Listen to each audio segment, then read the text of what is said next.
Grounded. Humanity and Conservation in the Age of AI. Stewardship of the Physical World is Critical to Surviving the Onslaught of AI by Chris Barnard.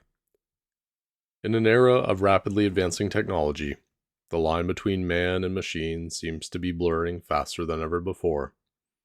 AI assistants, online friends, and virtual colleagues are quickly becoming part of not only our digital, but also our cultural and social environments. With much of our interpersonal communication already happening through digital media, the contours delineating what it actually means to be human, rather than a convincing replica of one, may soon be impossible to discern. In the end, it may be matter that matters.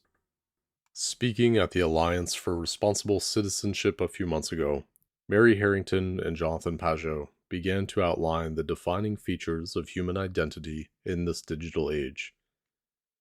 Harrington identified humanity's need to ground ourselves in specific virtues to guide our lives, while Pageau emphasized humanity's uniqueness via the Imago Dei. Both made fascinating and true observations about the metaphysical and intellectual realities that separate humans from artificial intelligence. I would add an additional dimension to that conversation. Humans aren't defined solely by abstract virtues or creative consciousness. We are also who we are because of our physical nature. Our very being involves a physicality so important that all of Christian metaphysics hinges on physics, the incarnation and bodily sacrifice of Jesus here on earth. Our physicality, our rootedness in specific places, bodies, and landscapes, is a fundamental part of what it means to be human. In our new digital world, our connection to the tangible world becomes not just nostalgic, but necessary. Protecting and conserving the natural world around us, then, is about more than merely conserving beauty. It is fundamentally about preserving ourselves. Staying human today requires staying grounded in this physical world, cultivating a proper relationship with the outdoors as something to steward, cherish, and live within, rather than escape from or exploit. If there's a quote that directly sums up many people's disconnectedness with their bodies, it may be this one, found variously attributed in memes online. You're a ghost driving a meat-coated skeleton made from stardust, riding a rock, hurtling through space, fear nothing. Though it echoes God's curse on Adam during the fall, for dust you are, and to dust you shall return, the sleight of hand lies in that the new phrase sees us as disembodied beings. We are no longer dust, but ghosts. No longer bodies, just driving them. This disembodiment is the philosophical fruit of postmodernism and has embedded itself so deeply into modern thought that it often goes unnoticed and unprotested. Whereas classical thought viewed the body and soul as an integrated whole, both equally part of who someone is, postmodernists argued that identity categories like race and gender were socially constructed and sought to free what they saw as the self from the bodies that bore the scars and restrictions of social and political power structures. This alienation eventually led to the language we hear today, including terms like queer bodies or black and brown bodies, and eventually to things like trans ideology that require the divorce of body and soul in order to remain coherent. While postmodernist thought sees this disembodiment as a necessary liberation from the physical constraints of our bodies, their limitations, their sexual, racial, and class implications, and their political and economic oppression, the physical constraints of the created world should be seen as freeing, not claustrophobic. Man's creative spirit can and should thrive, in particular in his cultivation and stewardship of the created world, but must be properly rooted within the constraints and confines of the natural world. In the same way that objective metaphysical truth guides and shapes us as moral beings, objective physical truth offers guardrails and boundaries that help us make sense of the world around us. This anchoring ultimately frees man's creative spirit, not in the transhumanist sense, but in the properly ordered sense of living and innovating within a finite world. If humanity now sees itself as having conquered the physical world, historically, that dynamic was inverted. Once upon a time, our ties to our physicality and the earth were unignorable, tethered as we were to the land by virtue of our ancestry, seasons by virtue of our food, and the elements by virtue of our tools. Today, modern technology has rendered this relationship more optional than ever. Indeed, it must even be an active choice for many, as life in the digitized world becomes more and more unmoored from our bodies, world, and their limits. Conservation, then, is not just a matter of conserving the physical world, but of our relationship to it. Protecting nature is often seen as something we either do as atonement for our carbon footprints or as an abstract act of altruism. But this mental model of environmentalism unhelpfully neglects humanity's part in the picture. Conservation, rather, must exist in the context of human-ordered ends in order to be coherent.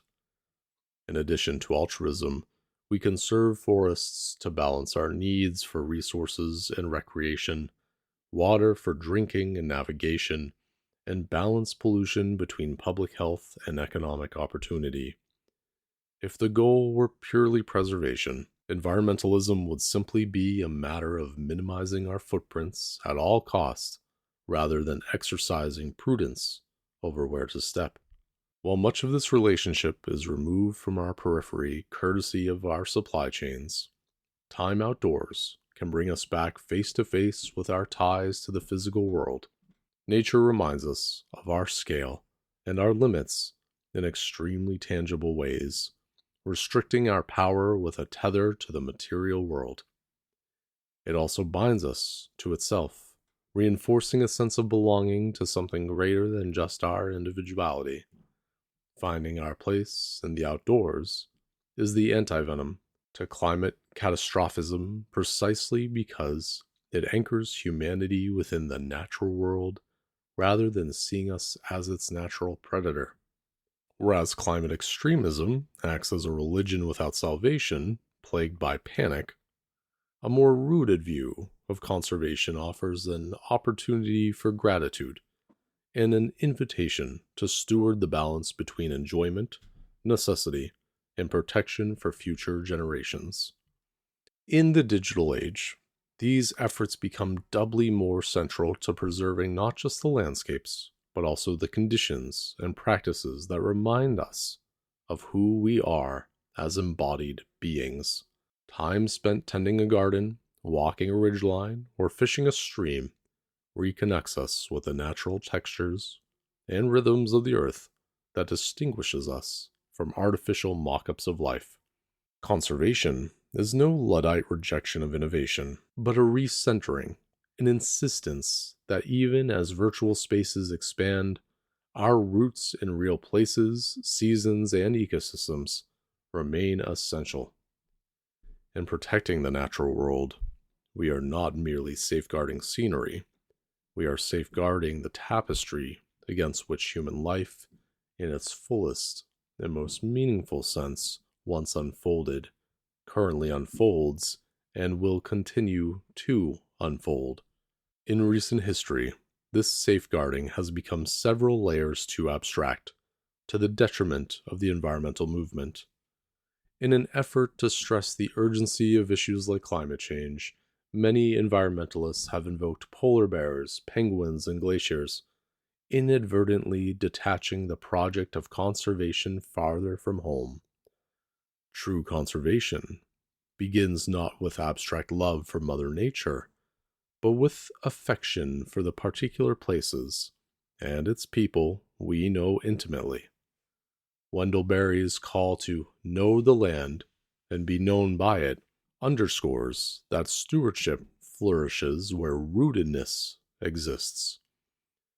It is far easier to care for a creek you fished with your grandfather, or a field you've worked beside neighbors, than for the distance and abstraction, however heart-wrenching, of an endangered species you have only ever seen in a David Attenborough documentary. Building personal and communal ties to specific landscapes fosters not just belonging, but responsibility, born from the realization that our welfare and that of our corner of the earth are inextricably linked. In an era when mobility, virtual connection, and placelessness are default, cultivating loyalty to locality is a step of quiet radicalism. Of course, this vision of conservation should manifest in practical implications too. It calls us to protect landscapes not just for posterity, but because they root us in a shared story of heritage. It calls for supporting generational farms that tie communities to land through work, memory, and care. It looks like building walkable city centers and public parks that knit together daily life with daily reminders of nature through green space. It includes securing access to hunting lands, rivers, and trails that sustain outdoor traditions and deepen civic connection to the natural world. It looks like building walkable city centers and public parks that knit together daily life with daily reminders of nature through green space. It includes securing access to hunting lands, rivers, and trails that sustain outdoor traditions and deepen civic connection to the natural world. And it means ensuring every child has the chance to encounter the outdoors through school field trips, summer camps, or scouting programs, not just for recreation, but as a formative part of becoming human.